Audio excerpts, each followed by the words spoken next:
Welcome back to Coffee and Conversation. So, for all you Audie fans, once again, second favorite chair, first favorite blanket, not talking to me. It was overcast all day and it rained all afternoon. So he's angry and I need to pay for this because what I did to him by not monitoring the weather more carefully is just unforgivable. And he's not forgiving me. So we'll see if he shows up. He has been periodically climbing off his chair to come over with the expectation that I'm going to make this up to him by doing something special for him. Put treats on my food, bring me into the bathroom, and let me have water out of the sink. Oh, wait, I don't want this. Let me go drink out of the kitchen sink instead.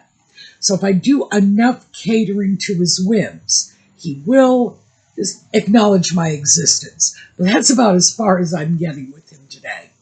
So I guess we'll have to see if he decides he can get past it and show up for the video.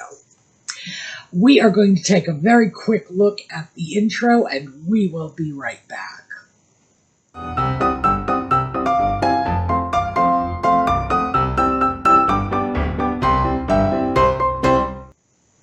So, looks like I was wrong about Audie not showing up for the videos. Yes, he is right here. And of course, the little tail. This is like a prehensile tail. He might not have opposable thumbs, but by golly, he's got a tail, and he knows how to use it. So he's going to be with us for a little bit. Can I pick you up so you can hit the camera that way? No, okay. All right. You can stay there. All right. I guess we don't get to see his face. He's got to be up on the shoulder. This is his favorite shoulder, by the way. I'm pretty sure I've mentioned that before. Or you probably figured it out by the fact that he rarely climbs onto my left shoulder. It's always my right shoulder. I used to think it was because there are windows here. Yes, I know. It's not about the windows, because if I turned around the opposite way, he'd still be on the right shoulder. For some reason, this is his favorite. Very much like the chair over there, his second favorite chair. There are two identical chairs, and that one is his second favorite. The one next to it is his third favorite. Yes. He is a strange little cat, and he will look at things where you and I would see no difference, but somehow in his universe, one is great, one is awful, and I have no idea why. Yes, all right, no, I'm sorry, I'm ignoring you. All right. So anyway, we are getting a little bit of Audie time. Let me get through some of the stuff I wanted to talk to you about that really I don't have to think too much about because he is purring in my ear and that's distracting me. Anniversary. The 25th will be the 7th anniversary of this channel. So this is basically our anniversary weekend. And many of you have been with the channel from the very beginning, and many of you have sort of tuned in the very, very early days. And many of you are just recent arrivals. Regardless, thank you all for being with me on this merry little adventure. I don't always know where it's going. Oh, no, that's not true. I hardly ever know where it's going, but I think it's going somewhere, and I can take heart in that. So it's been a while. We've had some scary times on the channel. We went through the COVID lockdown, and speaking of COVID, of course, you were with me when I contracted Bell's palsy as a result of having COVID.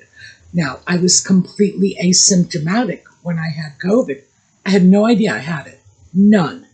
And it was the Bell's palsy that later resulted in the antibody test to see if I had, in fact, had COVID.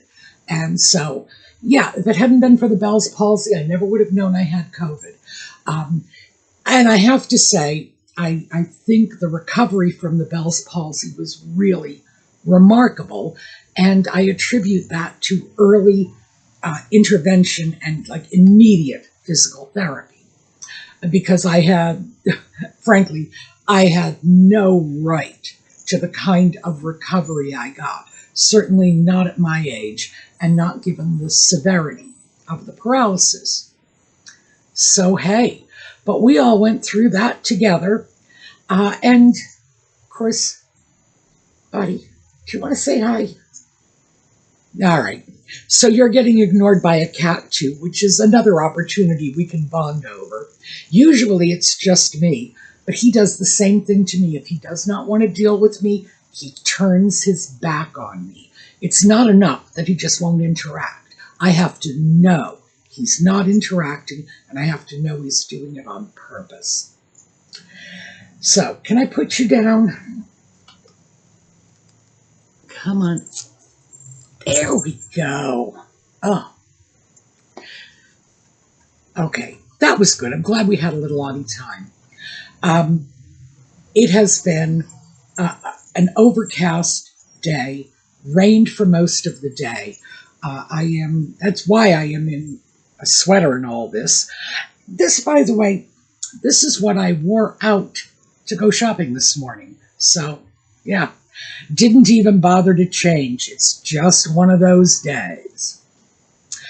The last video I did about shoe care got very poor viewership, very low.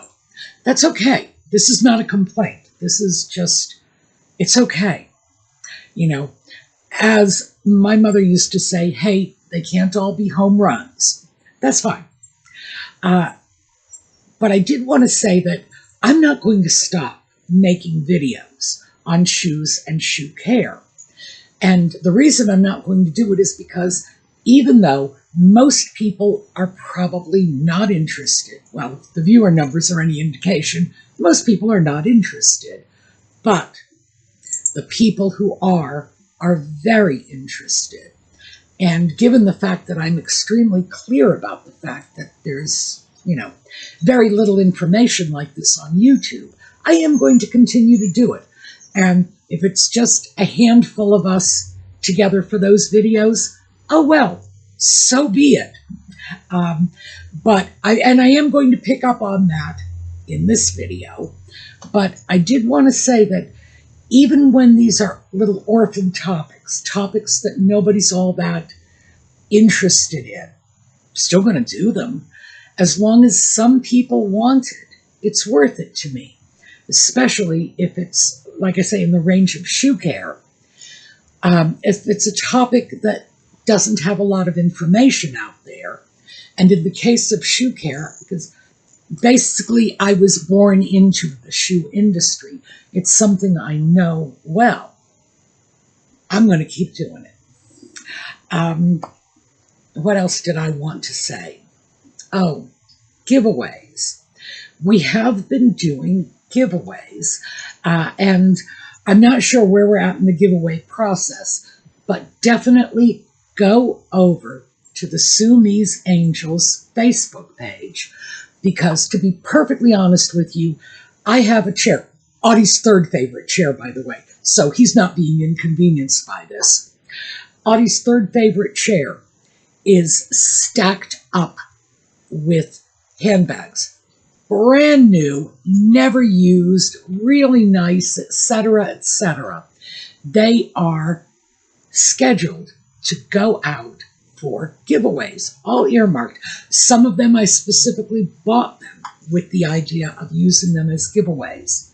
Additionally, I would very much like to start moving into jewelry, because we have a lot of jewelry, including pieces made by members of our community. So, just go on over. It's Sueme's Angels on Facebook. Check it out and see what they've got going on. Colleen, and the channel is moderated by Colleen, Lisa, Steph, and Karen. And these ladies they're fun people, so they make the giveaways fun. All right, that's probably the last of the channel business for the moment. Oh, and by the way, I should tell you, this is like not scripted. It wasn't even drafted. I'm just giving you an off-the-cuff coffee and conversation as it was meant to be, as they often were back in the dark days of lockdown, when it was all about keeping each other company, all about making sure nobody was feeling alone and isolated. And I thought, when I turned on the camera, I thought, that is what I'm going to do. No script, no nothing, just hearkening back to the dark old days when this is how we got through them. So let's move on to shoes, because maybe you don't have a big interest in taking care of your shoes, but almost everybody has an interest in how to buy shoes and get really good deals. As you all know, because we talk about this all the time, I keep track of everything because Lord knows I love the math. If I buy something, I take the listing photos from whatever online site I've purchased it from, and these days, virtually all of my shoes are online purchases. Take the listing photos, throw them in a folder with the information, what the name of the shoe is, who the manufacturer was, who I bought it from. So did I get it from a shoe outlet? Did I pick it up on Amazon? That's one of my favorite places. Did I get it directly from the manufacturer? Did it come from Macy's or Dillard's or somebody else? I put down the price I paid for it and the manufacturer's suggested retail price. I buy my shoes for about 50% of the standard price, what you would pay for it if you just went to the manufacturer and said, I want that shoe. And in fact, it's a little less than 50%. If I'm going to be absolutely precise, it's like 48.4% of full price. And given the fact that there are a couple of pair of shoes that I did not get really great deals on, yeah, that represents a significant savings in other areas, other shoes that I got great deals on. So I thought we'd talk about how to buy shoes. And let me start with number one, know your shoe size. You can go to just about any shoe store. You can even go to Walmart and find a Brannick device. That's what they call this thing. I'll show you a picture of it. And you measure your shoe size with this. You can do it on your own. If you have somebody with you, it makes it a little easier. If you go to a shoe store, the shoe store employees will be able to do it too. However, pay very close attention, because not every shoe store employee is going to give you an accurate measurement. And let me explain this. I am a 9.5 wide, a D actually, 9.5 D. And if I go into a shoe store that doesn't have a lot of styles in 9.5 D,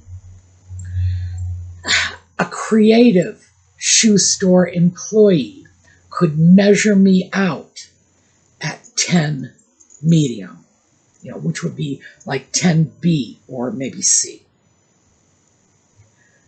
It's not that hard to sort of jigger the machinery a little. So what you want is an absolutely accurate size to begin with. Not every shoe manufacturer is going to be cutting their shoes to the exact Brannick measurements, but that should be a good place to start. And if you later go online and you're looking at shoes and customer reviews are telling you this shoe manufacturer, their shoes are true to size. You can order your Brannick measurement and it should fit you. So that's number one. That is your starting point. But all it is a starting point. Because I just told you I'm 9.5D. And that does not mean that I won't shift sizes. I do it all the time. I will go over to a 10 medium sometimes. I can go over to a 9.5 medium. I can no longer get into like, a 9 wide or a 9 medium. It's usually got to be between 9.5 and 10. But there are probably about 2 or 3 different variations on that size I can fit into. Furthermore, once I know I am a 9.5D in women's, I also know I am an 8 medium in men's. There you go. Men's shoe sizes, at least here in the US, is 1.5 sizes lower than a woman's shoe size. So, your size in men's shoes, 1.5 sizes on the number. Like I say, mine's 9.5, it goes down to 8. However, because men's shoe sizes run wider than women's, I can cut that width. I will not be an 8 wide in men's shoes. I'll be an 8 medium. It's important to know this, particularly if you are buying things that are sort of unisex to begin with. Running shoes is a big one. If you are buying running shoes, you're probably not even going to be able to tell the difference between men's shoes and women's shoes. And there are times when you just might want to pick up a pair of men's shoes instead of a pair of women's shoes. If you like lace-up shoes, Oxfords, Darbys, that sort of thing, you might have an easier time finding them in men's sizes and men's styles, which are virtually indistinguishable from women's sizes in many of these shoes. Not all, of course, but many. But that's another potential use of this Brannick shoe sizing. So that's number one, know your size. 2, look at what you need before you look at what you like. So we know our size. If you have a very unusual size, and for many years, my 9.5 was very unusual. Shoe sizes would go, 6, 6.5, 7, 7.5, 8, 8.5, 9, 10. Bang. And they stopped half sizes when they got up to 9. So for many years, I was stuck having to try to make a 10 medium fit my 9.5 wide foot. That was very limiting. So know what you need. If you need an unusual size, you're going to have to look for shoes that come in that range of sizes.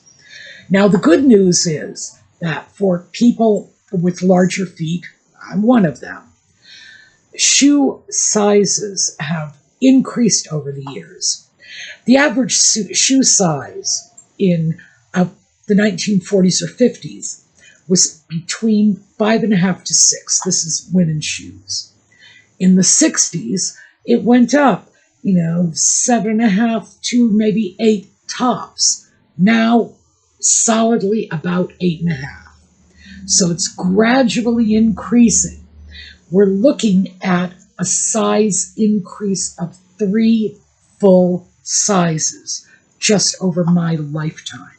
And I'm not even getting into vanity sizing.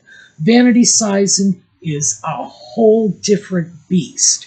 And Lord, I wish they'd stop doing that. But you'll very quickly find out if a shoe manufacturer is using vanity sizing just by looking at their product reviews, because people who are constantly saying, well, this shoe is too big, they're telling you that they've resized for vanity sizing. So look at what you need. Do you need a special size? There are other factors.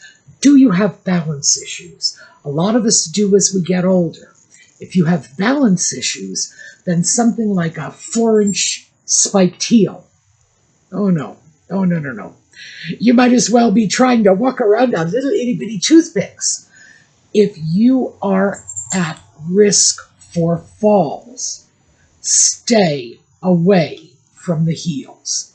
If you absolutely feel you must get a pair of high heels, go for something like, a Cuban heel or a stacked heel if you absolutely have to have it. But make sure that the surface area at the bottom of that heel is big enough so that you won't be, walking on toothpicks. That could certainly limit what you do. I do not wear high heels but we'll get into that when I get into what I like. But there are reasons for it. If you are diabetic, if you are at risk for peripheral neuropathy, and diabetics in general are at risk, you're going to want to stay away from open-toed shoes, from sandals, from even slingback shoes. You're going to want a shoe that covers your entire foot. The reason for this is with peripheral neuropathy comes a loss of sensation in your feet. If your feet are not fully covered, you're walking down the street and your toes, your heels, the sides of your feet, etc., are exposed because you're in sandals. You can sustain an injury and not know it. Now, you're probably thinking to yourself, oh, that won't happen to me. Well, unfortunately, it happens to a lot of people all the time. And the consequences of this are bad. You end up with an infection, and because of the reduced circulation, your body is not healing as quickly as it might have, and you could end up with an amputation. Don't play around with this. Again, diabetes, anything that results in peripheral neuropathy, make sure your feet are fully covered.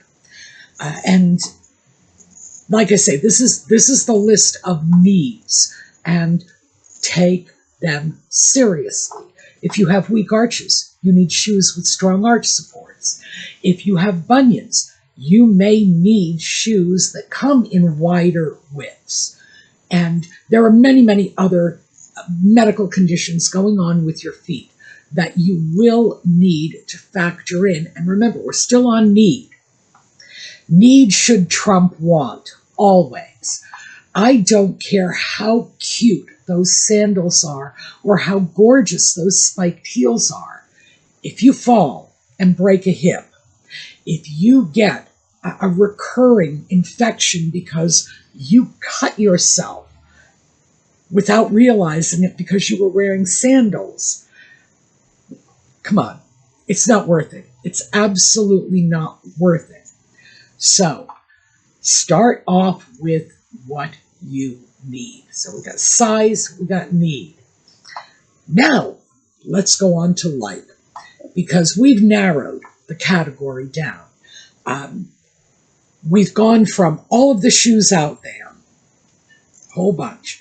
We've narrowed it by size, so we've eliminated a lot. Now we're narrowing it by need. Again, we've eliminated it by a lot. Now we're coming down to what do you like? And this one is absolutely individual. Different people like different things. There is no right or wrong to this. Do not allow yourself to be too influenced by fashion and style. A little, yes, okay, fine. I I don't expect anybody to, go out to an elegant luncheon wearing a pair of muddy wellies. Just A little bit of style is fine, but don't let the style trump your size and need list. I don't care if it's the cutest shoe in the world. If that shoe is not in your size and you are cramming your foot into a shoe that is too small because you put fashion ahead of your comfort, oh, come on. We're all too old to be doing that, aren't we? And frankly, Lexi, at, what are you now, Lexi, 23? She's too old to be doing that. That's a rookie mistake. When we start to look at style, it's all well and good to say, I like. But it has to fit within our size and our needs. I like slip-on shoes. Mostly, and this is the absolute truth, mostly because I am very lazy about tying my shoes. If you give me a choice of a pair of loafers or a pair of lace-up shoes, I'll take the loafers every time, simply because I look at those lace-up shoes and say, I have to tie them and untie them, and it's such a bother. It's not really, but I think it is. So I'm going to have a preference for shoes like this. Now, I know I said just don't let style trump, but don't leave style off the table. Just because you might have special needs in terms of size and perhaps medical conditions, or perhaps just something as simple as you want to be stable in your shoes and you want that level of emotional comfort. Fantastic. That doesn't mean you need to be running around in ugly shoes or orthopedic shoes or anything like that. Well, you might need orthopedic shoes. Let me take that back. If your doctor tells you you need orthopedic shoes, I'm not a medical professional. I'm not going to contradict your doctor. But within the general realm of normally, healthy and fit people, you do have plenty of choices. Once you have found some general styles that you like, for me, loafers, moccasins, oh gosh, they're so comfortable. I love comfortable shoes. Next thing to do is start looking at brands you like. There are so many shoe brands out there, and you let your fingers do the walking. Just sit on the computer or your phone and look through styles. You can go to large online shoe warehouses, places like Maryland Square or Shoe Mall. By the way, those are sister companies, and Shoe Mall is the one that'll give you free shipping. Just saying. But you can go to places like this and just window shop. Look through their styles. They even have search features so you can narrow it down. You can say, for example, what I really need is a pair of black dress shoes. You just plug that into their search engine and it will show you dress shoe after dress shoe after dress shoe, all of them coming in black. It's very easy to do it. Then, once you've started to narrow down the brands you like, this is when other factors are coming in. I prefer leather shoes. And when I say leather, I throw suede in with it because suede, we've spoken about this before, it's just inside-out leather. I want leather or suede. I don't want polyurethane. There are a couple of reasons for this. I find that in polyurethane shoes, my feet really perspire. They just can't breathe. And then I spend an entire day worrying about whether or not my feet are going to smell bad. I can live without that level of stress. Also, I consider leather shoes to just be better. But having said that, there are many, many gradations of leather.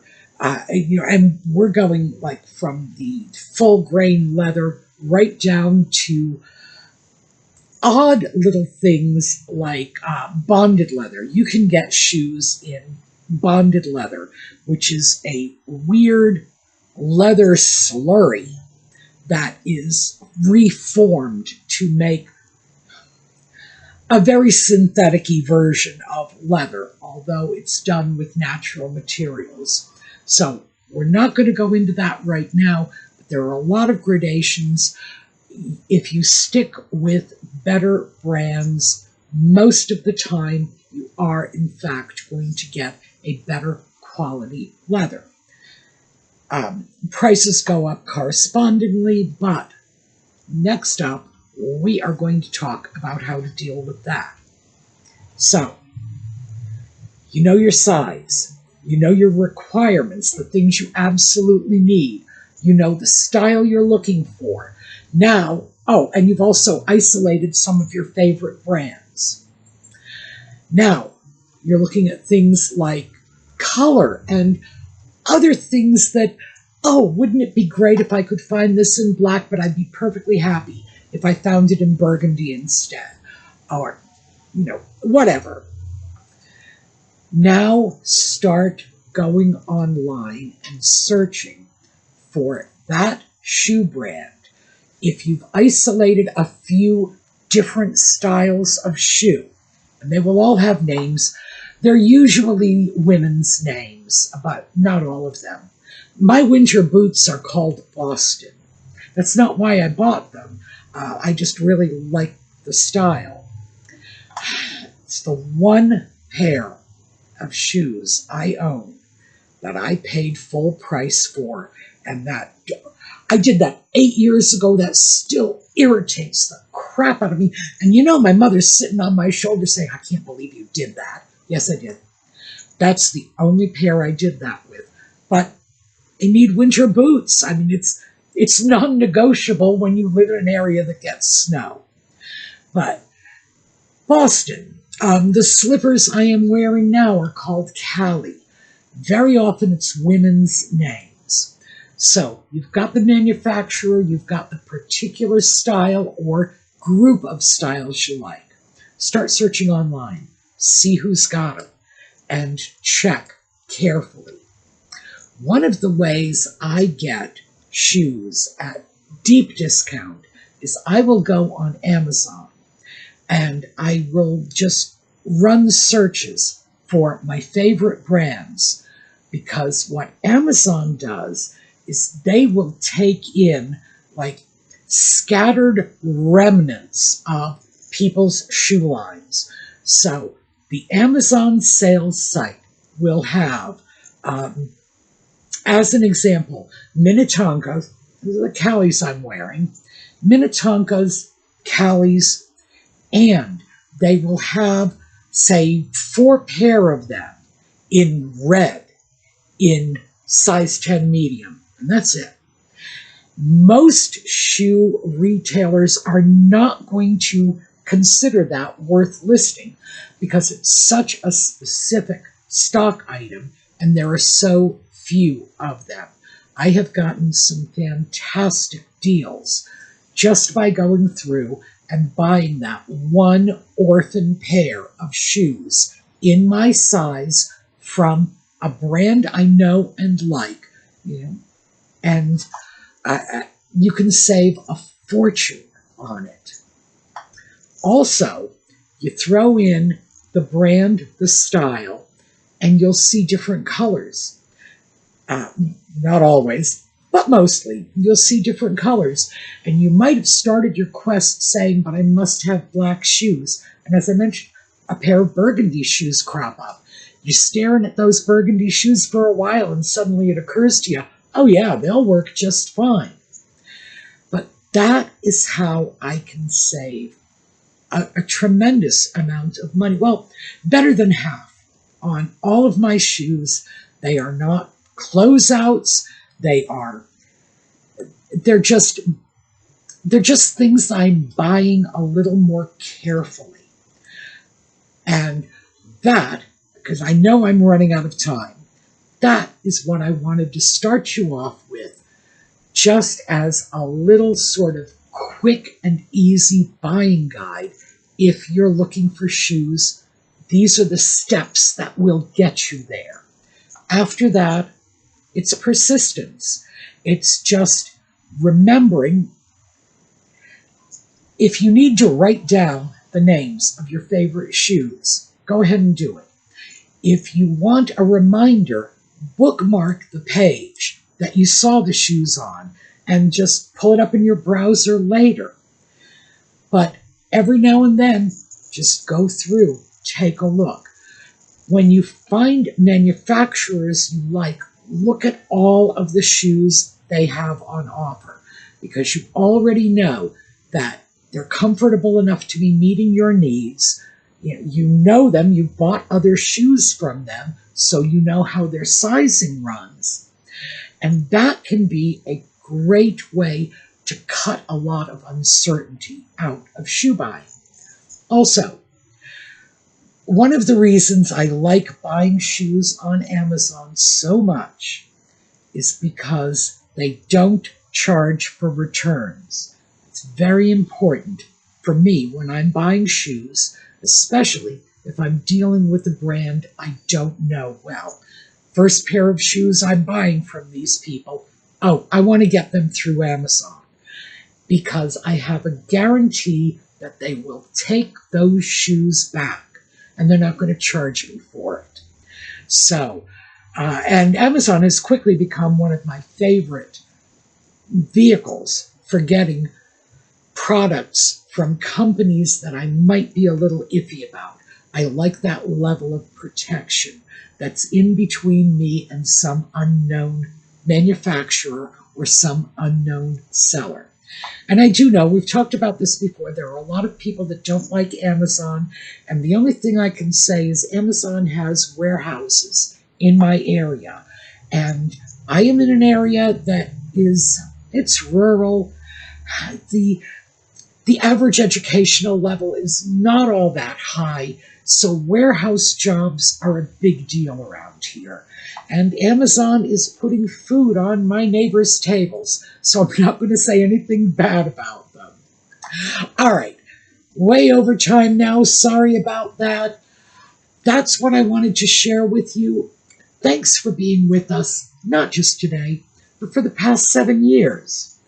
I'm looking forward to seeing you tomorrow, and we're going to take a look at we're going to do my very first slideshow. I know I've shown this recently, but this was the very first slideshow. This was pictures provided by one of our viewers. I saw her gorgeous photographs and said, we got to do something with this. So just for Old Lang Syne, we're going to take a look at this one today. So, hope to see you tomorrow. Thanks for being with us. And in the meanwhile, have a terrific day.